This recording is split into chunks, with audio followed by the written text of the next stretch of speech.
नमस्कार साथियों, स्वागत है आप सभी का एक बार फिर से हमारे चैनल स्टेनोग्राफर्स हब में। दोस्तों, अगर आप चैनल पर नए हों तो चैनल को सब्सक्राइब करें और वीडियो पसंद आए तो वीडियो को लाइक करें। आज हम आप सभी के बीच में हाजिर है एक बार फिर से रामधारी गुप्ता खंड 1 की 14वीं डिक्टेशन के साथ। तो दोस्तों, डिक्टेशन की स्पीड 80 शब्द प्रति मिनट की गति से रहेगी, जिसकी अवधि 10 मिनट की रहेगी।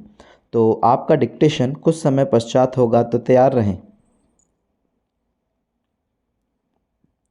उपाध्यक्ष महोदय, मैं मानती हूँ कि बहुत से जो हमारे भाई हैं उनकी ओर से शिकायतें आई हैं और यहाँ बातचीत चलती रहती है कि हम अपने इलाके में सफाई बंद कर देंगे, परंतु यह विषय स्वायत्त शासन संस्था के सहयोग से नहीं हो पा रहा है जैसी कि हमें आशा है, और मैं समझती हूँ कि राजनैतिक दल स्वास्थ्य के विषय में ध्यान रखते हैं, क्योंकि यह मानवता के लिए बहुत आवश्यक है और इसमें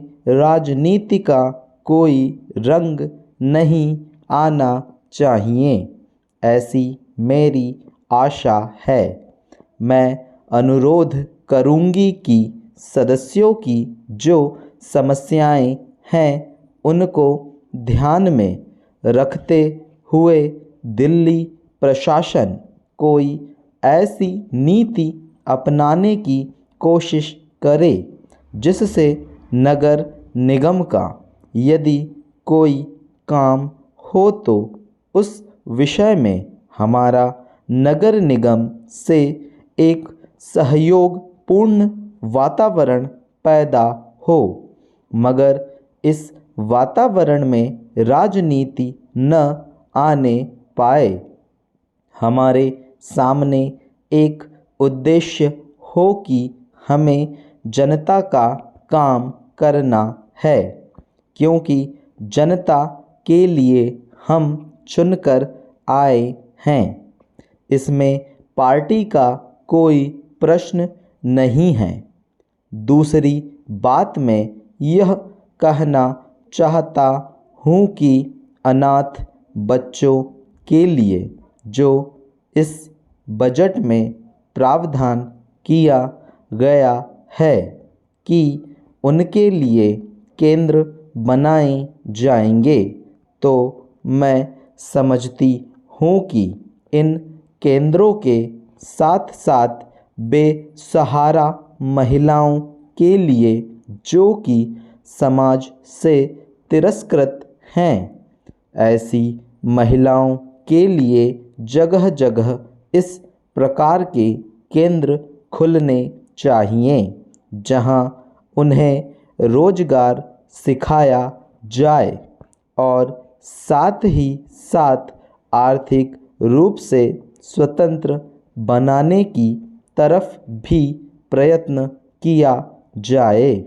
इस विषय में मेरा एक सुझाव है कि जो बच्चे अनाथ हैं, जो बेसहारा महिलाएं हैं, उनकी तरफ हमारी पूरी कोशिश होनी चाहिए कि जो अनाथ बच्चे हैं, जो समाज से तिरस्कृत हैं, जिनको अवहेलना की दृष्टि से देखा जाता है, उनके लिए केंद्र बनाए जाएं और उन केंद्रों में वह अधिकारी रखे जाएं जिनके संरक्षण में वह कार्य सीखें, पढ़ें, लिखें। यदि इसमें बाहर के सदस्य हों तो वे ऐसे होने चाहिए जिनका जीवन सरकारी सेवा में ही बीता हो। ऐसे योग्य लोगों से सहायता लीजिए। यदि इसमें असामाजिक तत्व घुस जाए तो फिर हमारा पैसा ऐसे ही खर्च हो जाएगा और जो नीति हमने बनाई है वह असफल हो जाएगी, जिसका परिणाम यह होगा कि हम उस नीति को कार्य रूप में परिणत नहीं कर सकेंगे।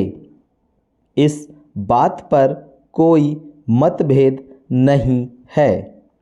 उपाध्यक्ष महोदय, रूस में भारत के जो मानचित्र प्रकाशित हुए हैं उनमें भारत के कुछ हिस्से को सही तरीके से नहीं दिखाया गया है। इसको सरकार भी मानती है और इस विषय पर कोई मतभेद नहीं है।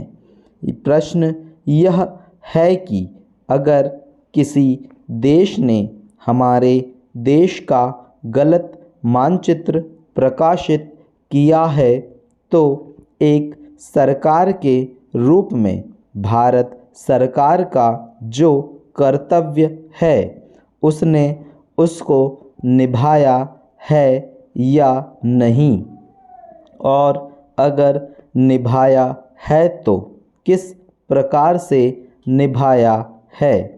जब भारत सरकार का ध्यान इसमें प्रकाशित उस मानचित्र की ओर दिलाया गया जिसमें हमारे देश के कुछ भाग को गलत ढंग से दिखाया गया था, तो उसने 1956 में ही, जबकि न तो भारत और चीन की सीमा का प्रश्न पैदा हुआ था, इस बारे में रूस ने विरोध किया।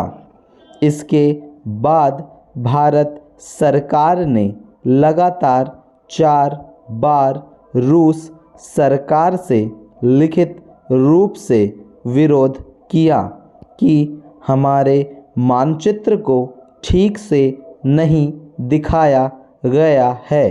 जिस मानचित्र को लेकर यह चर्चा हो रही है, जब उसकी ओर भारत का ध्यान गया तो उसने जून, जुलाई और अगस्त में लगातार 3 बार अपने राजदूत के माध्यम से और रूस के जो अधिकारी हमारे देश में आए उनसे बातचीत करके रूस का ध्यान इस ओर आकर्षित किया कि उसने इस देश का मानचित्र ठीक नहीं दिखाया है।